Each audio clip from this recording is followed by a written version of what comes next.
Bonsoir. Le président Faure Gnassingbé était hier à Accra avec ses pairs de la CEDEAO. Ils ont discuté de long en large de la situation sécuritaire qui prévaut dans la sous-région, notamment au Mali et au Nigeria.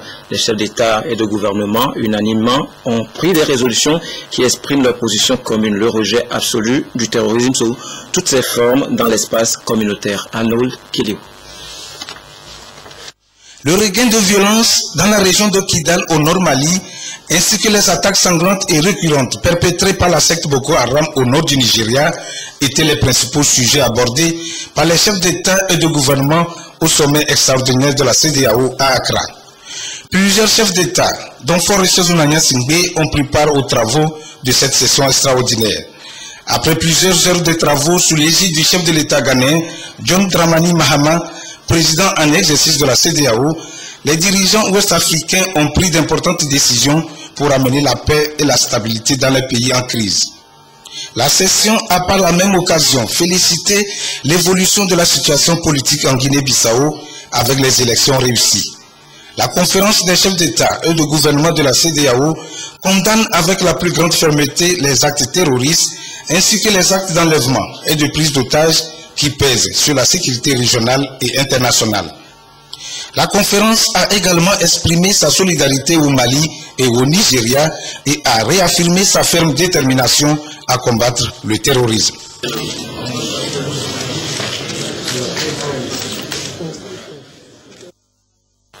Voilà à présent les images de l'arrivée et du départ du chef de l'État à Accra. Faure Gnassingbé a eu droit à des honneurs dus à son rang conformément au protocole d'État ghanéen. Le chef de l'État, Faure Gnassingbé, a été accueilli à son arrivée à l'aéroport international de Kotoka d'Accra par le président de la commission de la CEDEAO, Kadri Désiré Ouedraogo.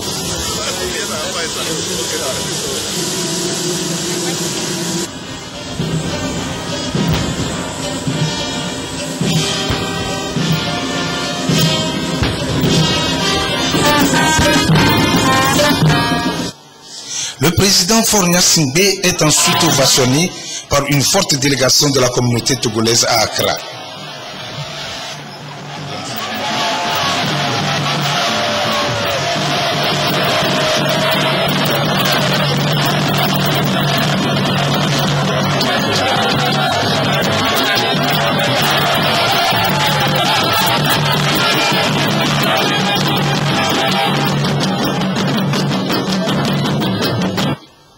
Après ce cérémonial d'accueil, le chef de l'État a quitté l'aéroport pour le centre-ville où il a fait son entrée dans la salle Moving Peak Hotel pour les travaux du sommet extraordinaire de la communauté économique des États de l'Afrique de l'Ouest, CEDEAO. C'est après ces travaux que le président Faure Gnassingbé a quitté Accra pour Lomé.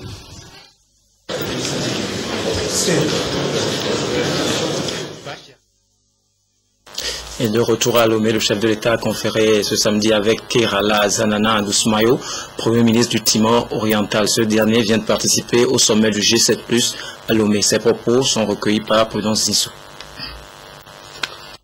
Well, first of all, I came to thank Mr. President for Tout d'abord, je suis là pour prendre part à la rencontre interministérielle du groupe G7+. Et tout naturellement, nous avons parlé des questions liées au groupe, les questions de l'instabilité, de la violence et conflits dans certains pays de la G7+. Et au-delà de la G7+, les pays qui ne sont pas membres mais connaissent de ces problèmes, comme le Nigeria, la Guinée, l'Irak, la Syrie. Nous avons échangé sur les questions internationales relatives à la paix, la stabilité et le développement. Nous avons également abordé les questions bilatérales et nous pensons envoyer par le biais de notre ministère des Mines une équipe pour apprendre de la technique togolaise dans le domaine des exploitations, vu que nous en sommes dans la redynamisation du secteur. Aussi, l'expérience du Togo dans le domaine du ciment et du clinker. C'était vraiment des échanges fructueux et riches en idées. C'était intéressant. It was great and it was fantastic. Hier, justement, la 3e réunion ministérielle du G7+, fermait ses portes à Lomé. Parmi les grandes décisions, le renouvellement de l'instance dirigeante de l'association. Retour sur les travaux avec Arnold Kelly. La rencontre de Lomé a permis aux pays membres du G7+, de mesurer le progrès réalisé dans la mise en œuvre du New Deal pour sortir de la fragilité. Le G7+, a par ailleurs déploré la situation qui prévaut en République centrafricaine et au Soudan, qui traversent des périodes de crise. Le G7+ promet un effort collectif pour la restauration de la paix et l'atteinte de la résilience. We also presented our first research on natural resources. Au cours de cette réunion, nous avons adopté notre charte qui nous conduit sur la voie de notre institutionnalisation. Nous nous sommes penchés aussi sur comment faire pour sortir nos pays de leur situation de fragilité. Les participants ont approuvé la charte de Lomé pour ainsi institutionnaliser le G7+, afin de rendre leur association crédible et efficace. Nous venons d'adopter la charte du G7+, qui désormais s'appellera la charte de Lomé, et qui est la base juridique de notre association qui a fonctionné jusqu'à présent comme un groupe informel. C'est la volonté des pays de manifester leur solidarité vis-à-vis de tous les pays en difficulté et aussi la solidarité du groupe en décidant de faire une contribution, je dirais, symbolique pour le fonctionnement du groupe. Et c'est un forum extrêmement important, ça a permis à d'autres frères, comme on dit ici, de venir visiter Togo, de venir voir la richesse du pays. Sans ce forum, je n'allais jamais venir ici. Donc c'est une opportunité que G7+ nous a offert pour venir et voir comment vivent nos frères africains. Nous, Haïtiens, nous sommes aussi des Africains, mais des Africains de la Caraïbe. Pour l'agenda post-2015 adopté, le G7+ a exprimé sa volonté d'explorer des mécanismes lui permettant de prévenir les crises. La présidente sortante, Emilia Pires, a témoigné la reconnaissance du G7+ au gouvernement togolais pour la parfaite organisation de cette 3e réunion de Lomé qui a permis d'élire le ministre Kaïfala Mara de la Sierra Leone comme nouveau président du G7+. La prochaine réunion ministérielle se tiendra en Afghanistan. Le dialogue politique inter-togolais devrait en principe prendre fin aujourd'hui. Malheureusement, aucun accord n'a émergé des discussions. Les partis ont demandé une prolongation de 2 à 3 jours. Écoutons le facilitateur Monseigneur Bariga Bénissan, propos recueillis par Edem Soussoupa. Nous venons de terminer ce soir le temps, le délai fixé normalement pour ce dialogue. Et la séance de cet après-midi a consisté à passer en revue les discussions menées, en particulier à adopter le compte-rendu de la séance de la veille. À ce stade, nous avons constaté qu'on ne pouvait pas adopter le rapport final et qu'il fallait peut-être solliciter la prorogation de quelques jours pour pouvoir adopter un texte final à soumettre au gouvernement. Donc vous comprenez que malheureusement on n'est pas en mesure de livrer tout le contenu de ce rapport qui n'est pas encore adopté. Venu et ça ne va pas traîner puisque il suffit juste d'adopter le rapport et de rendre public aussi ce qui doit être rendu public de ce rapport. En principe, la prorogation que nous avons convenu de solliciter ne doit pas dépasser 2 jours. Je pense que l'essentiel peut être fait en 2 jours et je crois qu'au-delà de ces 2 jours, le contenu exact sera porté à la connaissance des populations, puisqu'en définitive, le dialogue qui est mené, c'est dans l'intérêt de la nation, c'est pour les citoyens.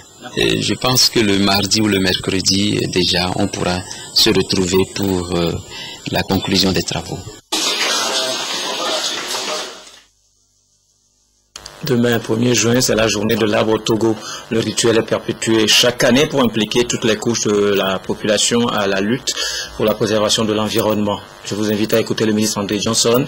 Cette année, la journée a ciblé particulièrement les jeunes acteurs clés de développement. Sylvain Labdou. Selon les différents rapports des services forestiers, 3000 hectares de reboisement sont observés chaque année contre une perte annuelle de 15 000 hectares. Ce qui voudrait dire que la politique de reboisement n'a pas encore atteint l'objectif fixé, celui d'avoir une couverture forestière nationale de 30% à l'horizon 2050. La célébration du 1er juin, journée de l'arbre, instituée par le père de la nation, Feu Eyadema, est encore une occasion pour sensibiliser davantage les populations sur l'importance du reboisement. L'opération de reboisement revêt une importance capitale pour notre pays. Elle permet de protéger les bassins hydriques et de prévenir les glissements de terrain. Elle freine la progression du phénomène de désertification, contribue à la préservation des écosystèmes, de la diversité biologique et favorise la pluviométrie. Mais les abattages anarchiques des plantations de bordure par certains citoyens et la réduction de nos forêts expose notre pays depuis quelques années à de nombreux problèmes environnementaux. Ceci réduit les capacités de notre pays à remplir les fonctions environnementales précitées et à faire face aux problèmes d'inondation qui sont récurrentes ces dernières années. Planter un arbre était d'une haute portée patriotique, mais l'entretenir pour qu'il croisse et jouer son rôle écologique, économique et social relève d'un devoir civique qui doit habiter chaque Togolais pour un Togo vert, autosuffisant en produits ligneux et où il fait bon vivre. Demain sera célébrée cette journée. C'est donc un appel à chaque citoyen d'observer cette opération de reboisement, un devoir patriotique nécessaire pour impacter positivement l'environnement. Pour le compte de l'édition 2014, le thème choisi est « Jeunesse et environnement, la forêt joue son rôle, jouons le nôtre ». À travers cette thématique, le gouvernement invite cette frange de la population à jouer pleinement son rôle dans ce processus.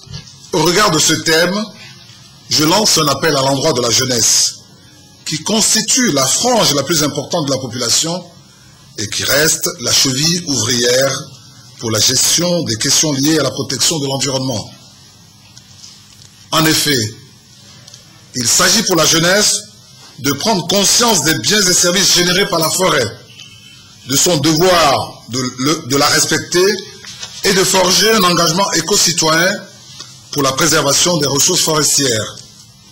En le faisant, la jeunesse se met résolument à nos côtés dans la lutte contre la désertification, la perte de la biodiversité, les effets néfastes des changements climatiques, tout en favorisant l'augmentation du taux de couverture végétale, la promotion du développement durable pour l'autosuffisance alimentaire et la réduction de la pauvreté. Il nous revient donc de nous engager résolument dans la lutte contre toute forme de dégradation de nos espaces boisés et d'accroître les plantations. Cet exercice est encore au rendez-vous. Plusieurs espèces seront encore mises en terre pour véritablement immortaliser la journée de l'arbre. Les journées portes ouvertes sur les documents d'identification continuent. L'équipe conduite par des membres du gouvernement est actuellement à Dapaon. Désiré Aloy. Ambiance particulière sur l'esplanade de la préfecture de Toune. Ils sont des candidats à l'obtention des différents documents d'identification. Des audiences foraines initiées par le gouvernement togolais pour sensibiliser les populations en général sur les différentes procédures avant de se faire établir ces différentes pièces et informer particulièrement aux agents de l'État le démarrage très prochain de l'établissement des cartes professionnelles. Le comité ministériel, suivi des redevances au titre des documents d'identification, a jugé nécessaire de faire des journées portes ouvertes pour que les populations, où qu'elles soient informées des procédures et des dossiers nécessaires et appropriés pour l'obtention de ces documents d'identification. Juste après ces journées portes ouvertes, nous allons commencer l'établissement des cartes professionnelles des agents de l'État. C'est une nouvelle carte, c'est la dernière carte qui est née dans la série des cartes hautement sécurisées. Une manière de rapprocher davantage les services publics des administrés. Ce matin-là, je suis venue, en quelques minutes, j'ai reçu ma carte d'identité. Et ça m'a vraiment intéressée. Parce que depuis ma naissance, je n'ai jamais vu ça. Tout ce que le président de la République nous a fait, ça m'a trop intéressé. Le Togo évolue, en plus tous les gens qui sont dans ce pays, qui travaillent pour le pays, donc je les apprécie.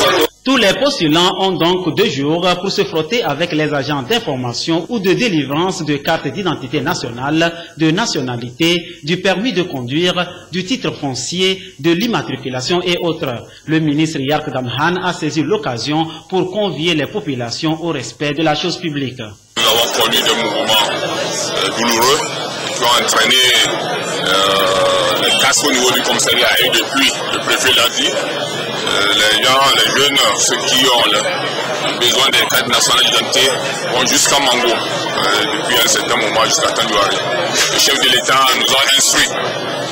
D'ici quelques jours, le commissariat va être retapé, va être refait.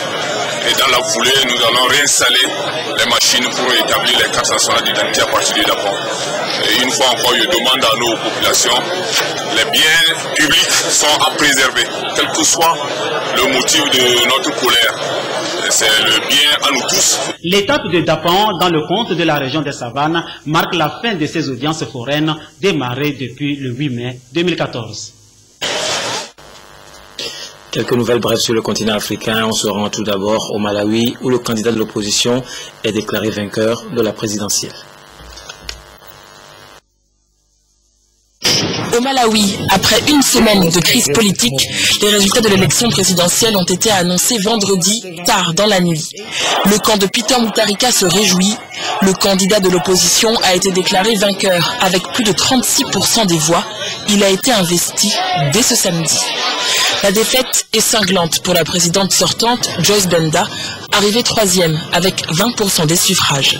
Devenue présidente à la mort de Bingu wa Mutharika, elle ne sera restée que 2 ans au pouvoir. En Côte d'Ivoire, la commission Dialogue, Vérité et Réconciliation veut prouver que son travail avance. 16 000 victimes des crises qui ont secoué le pays entre 1990 et 2011 ont été auditionnées. Le président de cette commission, Charles Konambani, l'a annoncé à Yamoussoukro. Il déplore qu'aucun bourreau ne se soit encore manifesté. S'ils souhaitent aller se présenter devant les tribunaux, c'est à eux de décider. Mais ce que la commission ne peut pas faire, c'est d'être procureur. On n'est pas procureur. Ce que nous allons leur conseiller, c'est de se présenter devant la victime et de demander pardon. Ensemble, pour être plus forts, les chefs des armées et de la police du Kenya, de l'Ouganda et du Rwanda ont signé à Kigali un pacte de défense et de sécurité.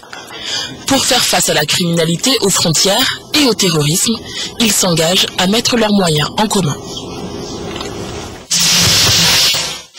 La grève continue dans les campus universitaires du Niger. Les étudiants exigent la libération de 72 de leurs camarades interpellés et écroués après des manifestations la semaine dernière. Il n'y aura plus cours tant que nos camarades seront en prison, affirment les syndicats d'étudiants.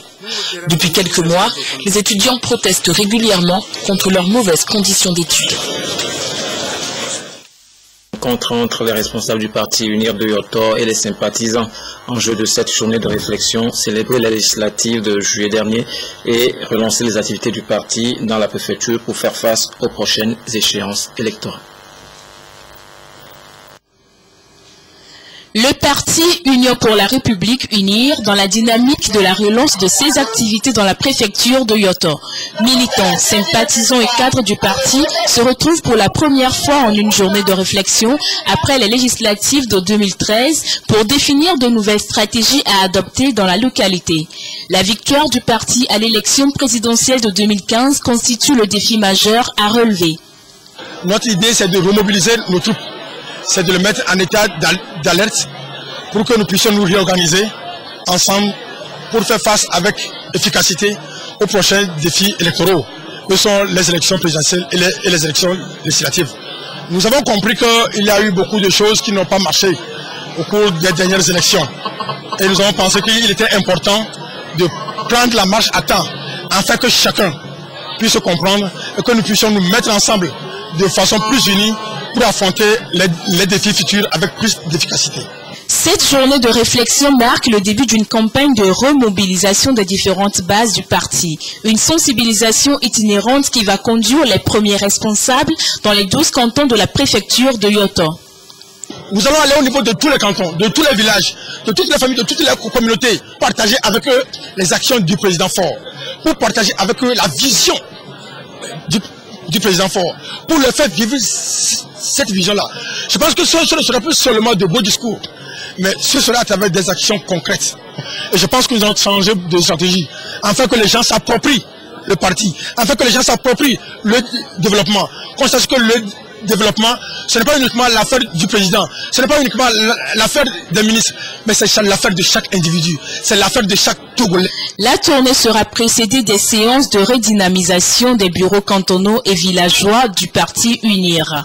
Les femmes ont été entretenues au cours de cette rencontre sur le Fonds national de la finance inclusive FNFI. Elles ont suivi les procédures et les mécanismes d'accès à ces crédits.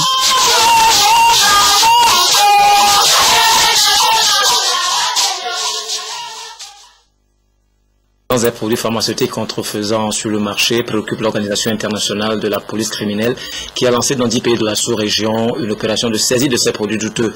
Les résultats de ces investigations ont été rendus publics à travers la conférence de presse que voici. Des produits pharmaceutiques contrefaits, fruit de l'opération de saisie menée les 27, 28 et 29 mai 2014 à l'initiative de l'Organisation internationale de la police criminelle. 9 tonnes, 123 kilos saisis en 3 jours. L'opération Entonnoir, lancée depuis octobre 2013 avec la collaboration de l'Ordre national des pharmaciens du Togo, mit aussi la main sur un lot important de faux médicaments. Le ministre de la Sécurité et de la Protection civile a présenté les résultats de ces opérations à la presse, tout en insistant sur la nécessité d'intensifier la sensibilisation pour lutter efficacement contre ces produits. Le bilan s'élève à 9 tonnes 123 pour ce qui concerne les saisies de l'opération Entonnoir. Ça s'élève à 20 tonnes. À l'issue de ces opérations, il y a 6 personnes qui ont été interpellées. Et ces 6 personnes doivent faire l'objet d'une procédure et présenter au juge. Et je rappelle que ces opérations ont eu lieu dans un cadre légal. Les faux médicaments, selon les médecins, ne guérissent pas un mal. Ils nuisent plutôt à la santé et doivent être combattus au même titre que la drogue. La rencontre avec la presse a été encore l'occasion de faire la lumière sur les produits génériques et les médicaments contrefaits.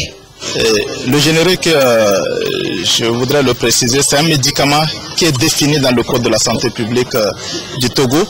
C'est un médicament de qualité. Le médicament contrefait, c'est un médicament qui est défini comme étant un produit sur lequel il y a tromperie sur toute la ligne.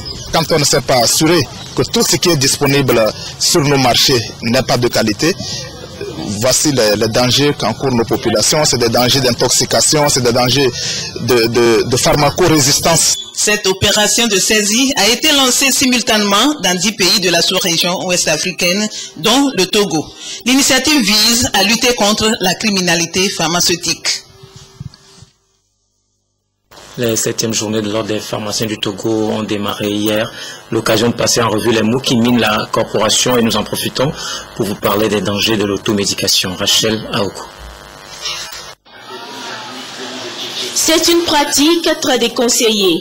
L'automédication. à cause, bien entendu, des conséquences regrettables qu'elle entraîne sur la santé. La destruction du foie, l'insuffisance rénale, la persistance et la complication du mal.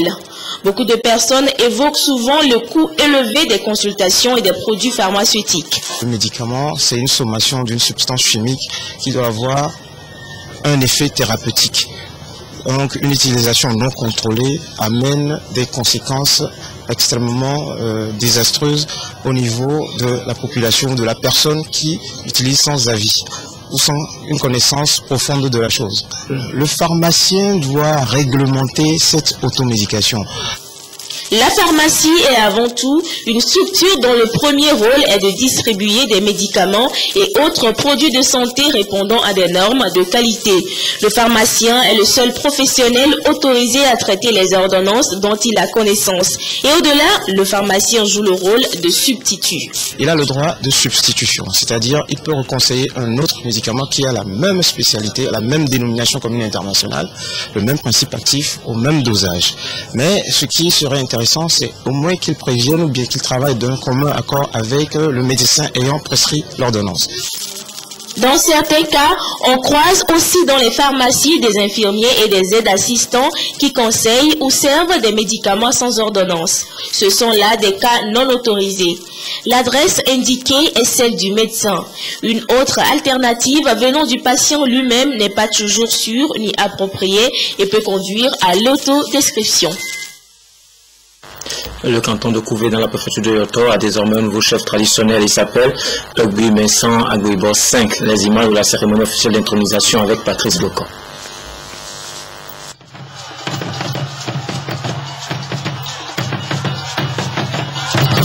C'est ce tam-tam annonciateur des grands événements qui a résonné aujourd'hui à Couvé et pour cause.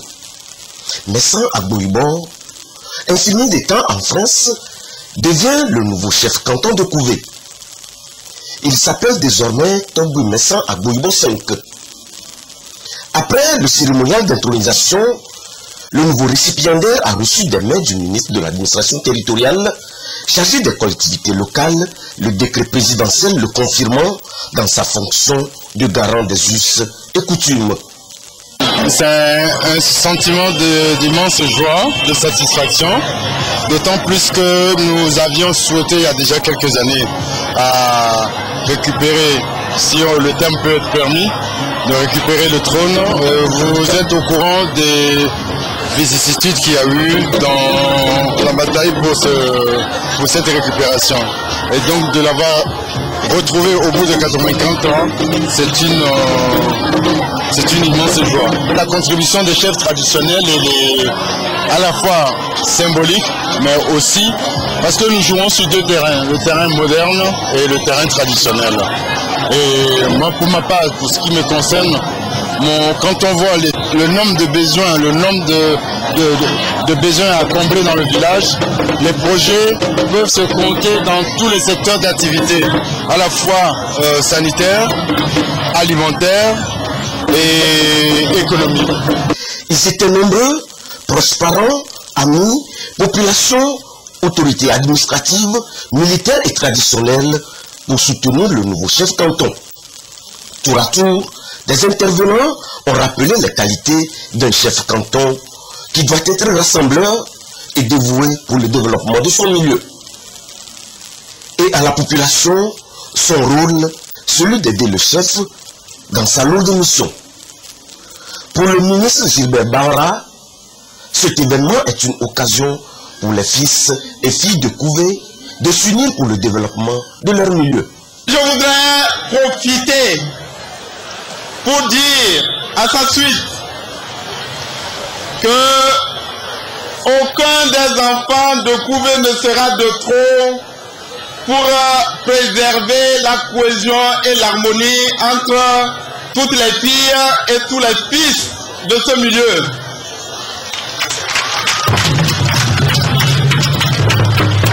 Aucun des enfants de Couvé ne sera de trop pour assurer et accélérer le développement de ce canton.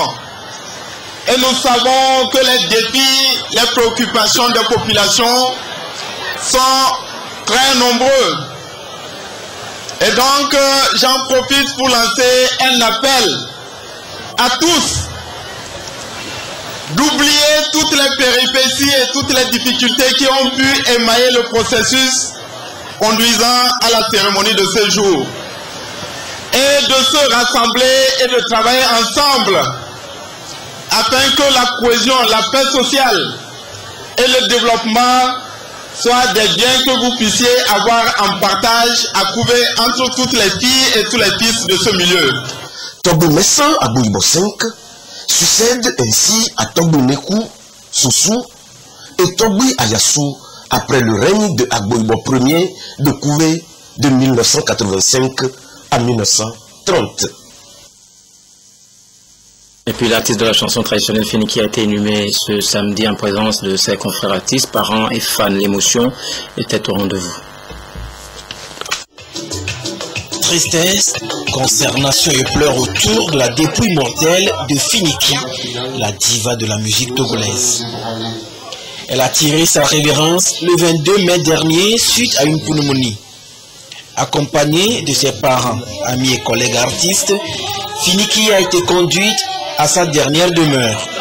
Elle repose désormais ici au cimetière de Sobosito. Âgée de 35 ans, Finiki s'en est allée comme l'a voulu le destin. L'artiste est partie, laissant comme héritage un album qu'elle a sorti depuis quelques années et 2 autres en préparation. Voilà, cette triste nouvelle me fait cette édition. Merci de nous avoir suivis.